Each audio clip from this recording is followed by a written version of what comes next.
തെരഞ്ഞെടുപ്പ് തോൽവിക്ക് ശേഷം കായംകുളം കേന്ദ്രീകരിച്ച് പ്രവർത്തിക്കാനുള്ള മുൻ എംഎൽഎ യു പ്രതിഭയുടെ താൽപര്യം തള്ളി സിപിഐഎം.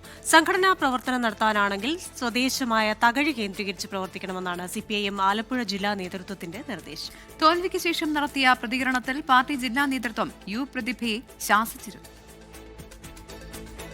നിയമസഭാ തെരഞ്ഞെടുപ്പിൽ തോറ്റുപോയെങ്കിലും കായംകുളത്ത് തന്നെ പ്രവർത്തിക്കാനായിരുന്നു യു പ്രതിഭയുടെ താൽപര്യം. സിപിഐഎം കായംകുളം ഏരിയ കമ്മിറ്റി അംഗമായതിനാൽ അതിന് തടസ്സമുണ്ടാകുമെന്ന് കരുതിയുമില്ല. വക്കീൽ ഓഫീസ് തുറന്ന് കായംകുളത്ത് സജീവമാകാൻ പാർട്ടി അനുമതി തേടിയപ്പോഴാണ് തടസ്സം വന്നത്.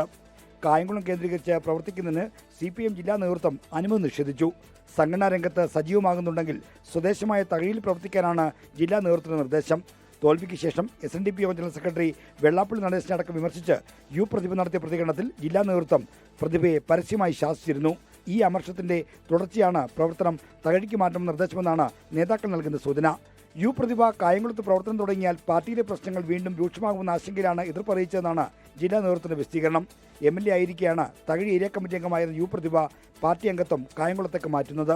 അന്നത്തെ സംസ്ഥാന സെക്രട്ടറി കോടിയേരി ബാലകൃഷ്ണൻ ഇടപെട്ടാണ് പ്രതിഭയെ കായംകുളം ഏരിയ കമ്മിറ്റിയിൽ ഉൾപ്പെടുത്തിയത്. കായംകുളത്ത് പ്രവർത്തനാനുമതി നിഷേധിച്ചുകൊണ്ട് പ്രതികരിക്കാൻ യു പ്രതിഭ തയ്യാറായില്ല. ആർ ശ്രീജിത്ത്, 24, തിരുവനന്തപുരം.